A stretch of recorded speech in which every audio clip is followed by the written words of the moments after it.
guys, how are you today? So y'all know who I am. I'm Belize, known as the STD Life Coach. I serve men and women living with STIs, STDs, guys. Y'all know I focus on herpes. That is my bread and butter. I'm the herpes girl. But I am learning that I watched my other videos and I'm really like, everybody want me to talk about some other stuff. But so with that being said, guys, y'all gonna see me start talking about other STDs, how to support you guys with those STDs, how to support you of how to disclose, just the basic information, because I am learning as we see each and every day that the information about STDs is slim.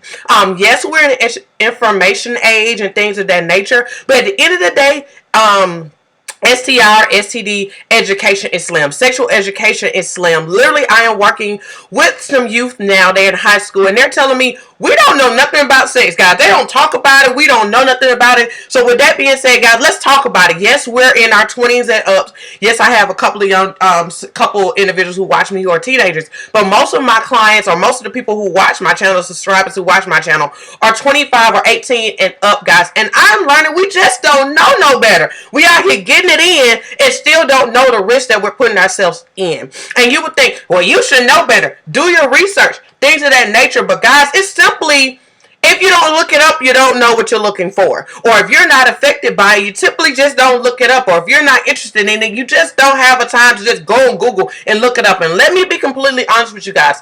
Everything on Google is not completely true, guys. A lot of information we find is not from, or not certified information, is not like, you know, official information sometimes, and the information is very conflicting. 1 minute it say this, 1 minute it say that, especially for herpes. It go back and forth, back and forth, back and forth. So with that being said, guys, y'all gonna see me start talking about all types of STDs and how to support you guys and to learn about it, because I'm just realizing so many people are going through things that they like, I wish I had support, I wish I had information. So y'all will see a little slight change on the channel, which I still will be going heavy on herpes, because y'all know I live with it, been living with it for 10 years, been able to be married, have children, date, have a normal sex life when I was having one. But at the end of the day, I was able to do all of that, guys. So just know I'm still going to have that for you guys, but I'm also going to start opening it up for other individuals to learn information, and also for you to learn information, because as we know, the fact that you have herpes, you are open or a little bit more prone to even easily catching another STD. So we just need to be aware. We need to know. And if I don't tell you guys, sadly to say, I feel like I'm doing you guys a disservice. So with that being said, y'all will see more of that. If you know anybody who's dealing with an STD, it doesn't matter what it is, let them know that I'm available to them. They can go to www.stdlifecoach.com, which that is going to be above for you guys, to go there to talk to me, book a session with me, and I assist them in the best way I can, or give them the resources to get to where they need to go. So with that being said, guys, we are talking about, I am sick of memes and jokes. Okay, I am sick of memes and I am sick of jokes. It is getting on my everlasting nerves, guys. The information, that the stuff that people put on social media is upsetting. Like the main one that we see all the time is, if you don't have, like, I don't have HIV, gonorrhea, chlamydia, HIV, anything like that. Oh, I bet you can't steal this. Or I bet you ain't never been through this, or whatever, whatever. Guys, y'all, people don't understand how negative that is. I'm not gonna lie. By the time you get to 25, you have had an STD. That is stats. By the time most of us hit 25, we have contracted something. Okay, is that everybody's story? No, but based off stats, that is stats. I'm not gonna lie, I was 20 years old when I finally had my first STD, and it was herpes. And it's interesting because a lot of people find out their first STD may not be curable. Okay, and then some people are getting the uncurable gonorrhea, chlamydia, trichomoniasis, things of that nature. Hep C now, which you know is now curable, if anybody knows. So with that being said, guys, we just got to understand that those jokes are not funny. When you post things like that, if you see those things, you can be easily triggered. You can easily be irritated, especially if you've ever been that individual who contracted an STD. I've also learned that people believe, well, since it's curable, I'm good. Who told you that? Like, at the end of the day, a lot of people don't understand that the ones that are uncurable do more damage than the ones that are curable at times. So we need to understand that you cannot put that type of information out thinking it's funny when it's really not funny. At that given moment, it's funny because you're not being affected, or you've been affected, and since you got some treatment, you think you good. Like, No, you're not, because today you're good, tomorrow you're not. And I'm really just so bothered by these memes and jokes and things like that, because women are in my group or individuals who come to me, their main thing is that I get sick of seeing that stuff. That bothers me. It takes me into depression. It makes me suicidal. It makes me deal with anxiety. It makes me believe that everybody feels that I'm going to be nasty and disgusting. I feel gross. I feel like negative about myself because people are making jokes. And as we know, those threads can get really long with people saying negative things or making jokes or making like, ugh, you nasty or you're this. And sadly to say, your day may come. Like, interesting, your day may come. If you're having sex, the risk is getting an STD or simply having a child. Those are the two risks that comes out of sex. Simple as that. And I think sometimes we get so caught up like, it ain't gonna happen to me. It ain't gonna happen to me. I bet it won't happen to me. I bet it probably will. Sadly to say. And I'm not wishing this on anybody, but this ignorant mindset when it comes for these memes and jokes is straight ignorance. It comes from an ignorant place because you think you're invisible. And yeah, you may think it's funny. You may be living with an STD now and you think it's funny. It ain't funny. My whole thing, you're adding to the stigma and you don't even realize it. I really want to even speak to us as a community, especially the herpes community. That stuff is not funny.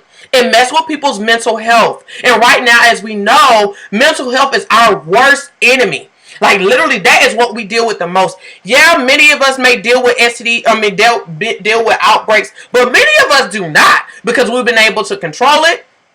Or we just never had an STD. We never had a outbreak in the first place. We end up finding out from a blood test, okay? Because we end up just getting tested randomly, or our doctor just, it's just a random test that you got and you end up getting tested, or you asked for it, you got tested and found that you had it. But you just never had a noticeable, well-known, I know for a fact, this outbreak. So with that being said, guys, we got to understand, just because it don't bother you, doesn't bother it don't bother other people. This is a time that you have to be considerate with everybody but just yourself.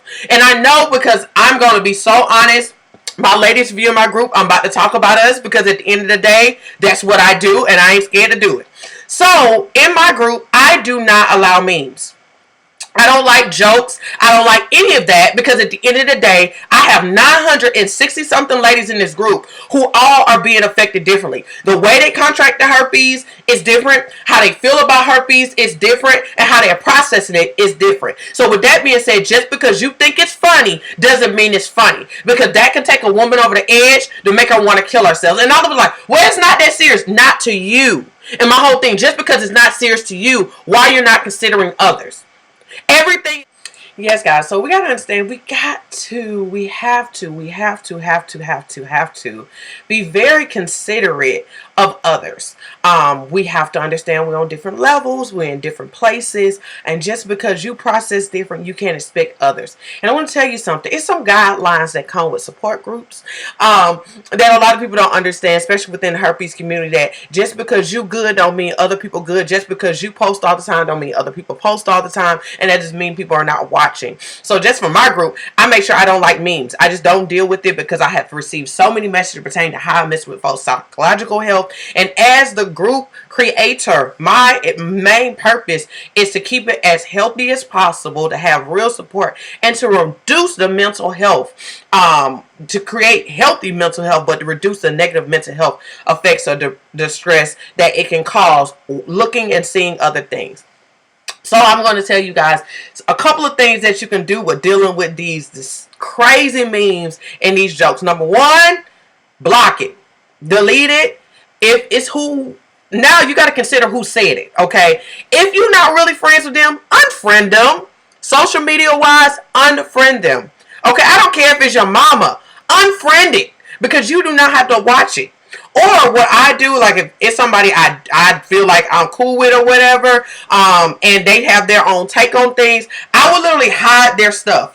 And things like that. But most importantly, you got to be considerate of who is saying these things. A lot of us are really bothered about who is saying it. Sometimes it's not completely just the joke alone. The joke is bothering you, or the meme is bothering you, but also It's who's saying it that's bothering, because that may be a friend, it may be a family member, somebody you consider, somebody you got a crush on, and you're like, oh my God, they feel like that, and then I can never have a chance, or I can't trust them, or I can't never tell them my status. So that's another reason why we have to be really considerate, because at the end of the day, you don't know who have one of those STDs who are around you. You have no clue who have that. You have no clue who been want to tell you their status and scared because you're negative, or you will talk about them and you put a meme or a joke up like that, and boom, they will never tell you nothing. And then you're looking like, girl, what's going on with you? Or man, what's going on with you? Man, none, I'm good. They ain't gonna tell you because they don't trust you, because you cracking jokes and you thinking stuff is funny, and you have no clue how this person got to this standpoint. It could have been through their partner. It could have been through a sexual abuse. It could be anything. So with that being said, we got to be very considerate of these jokes. Another thing to do is to literally don't post it yourself. Like, at the end of the day, you can't control what everybody else posts. You can hide what they post. You can unfriend them. But be careful not to like it. Be careful not to condone it. To also call it out. If you see it, you like, bruh, that ain't funny. And people are like, oh, you got one. If I do, it's still not funny. You don't know who's being affected here. Just because y'all think it's funny doesn't mean your mama ain't got nothing. Don't mean your sister ain't got nothing. And it sure don't mean your partner that you with now don't have something. They'll have to tell you something. And they scared to tell it because you posted some stupid junk like that. So my whole thing is, we don't understand how it's affecting people with communication. With their partners, it's really affecting people to disclose. So y'all might even see it from that standpoint, that these jokes and memes affect people with disclosing. So, as we know, if people are not disclosing, then many people are at risk of getting an STD. People are getting STDs, and now the cycle keep going on and on and on. And that's literally no lie. That's why a lot of STD, like the STD status, are going up, because people are not telling people. They're too scared to tell people because of these negative things that are being said. They don't want to be judged, all these things like that. So we have to understand that these jokes, these memes, has a lot to do with why people are not saying anything. And people get so mad. People are not disclosing because we're making jokes. Who want to tell you when you being negative? You want to be told you're nasty and disgusting. Nobody want to be told that. So with that being said, these jokes and memes have to stop, and we have control of it. Do not like it. Do not entertain it. Speak on it. Don't post it. Don't share it. Don't do any of those things. And understand that it's adding to the stigma of STDs or sexual education, period. It's not helping sexual education in no shape or form, because most of those people who are laughing about this stuff have no clue how they can even prevent from getting it. Most of those people are not even using protection correctly. All of these things. So as many people think it's a joke, it's not a joke if you don't know how to put a condom on properly. It's not a joke if you don't even understand the benefit of using birth control or other things. It's not a joke, and that's just being pregnant. Now, they ain't got nothing to do with your STDs. But it's not a joke at all if you just do not know how to prevent these things, or not even know the proper way to go about getting tested, or how the tests work. If you don't know these things, you are at risk, guys. You're just at risk, period. Oral sex. Now understand that oral sex is a high risk, guys, because you're putting your mouth on stuff and you ain't putting no protection on it. And don't want to suck a condom. And so what? You don't want to look at them now. And so what? But you are at risk if you do not do these things, or not even understanding these things are out here to use, or how to access them. So we need to understand that those jokes and memes add to the ignorance, and they also add to the stigma. And if we want that to change, we cannot condone it. We have to stop it in its tracks. We can't let it keep going on and on and on and think it's just one day going to disappear, because it won't. We got to do something about it, and we got to say something about it. So guys, I challenge you, do not post jokes. Do not post memes. It's not funny. It's not funny, especially if you're dealing with it, or not funny with somebody who else may be dealing with it, guys. We just have to understand that we do have responsibility of what we put out and how we put it out, and how we deal with things. If you want things to change, especially with the STD rates, then we have to change it. You can't expect nobody else to do it. We have to change it. We got to say it's a problem. And until we say it's a problem, it's going to keep going on and on and on and on and on. So with that being said, guys, I hope this helped in some ways to put some light on these jokes and memes, and just understand that we do have control. We do not have to keep condoning it. We have a voice. Use your voice. You do it for everything else. Use it for this as well. It doesn't matter if you have it. If they want to say something, you don't have to say that. Just say, guys, this is not healthy. You got to understand it's people out here who are dealing with that, and you just don't know how it's affecting them. So guys, let's do our part, and let's encourage others to do their part. So I love you guys. I hope this helped If you need anything, you know where to find me at www.stdlifecoach.com. You can send email. Like if you want to email me, you can email me through there, through the contact situation, everything. That's the easiest way to get to me, the quickest way to get to me, or set a session up, guys. Quickest way to get to me as well, guys. And I just can't wait to serve you guys. Also on there, you can order my book. You can also order the natural products, guys, that I created, the Itch Be Gone, and also the Speed Up Cream. That is absolutely amazing. Knock things out, get it healing and going, reduce that itching, which I know is absolutely crazy. So take advantage of those, and I'll talk to you guys soon. Bye.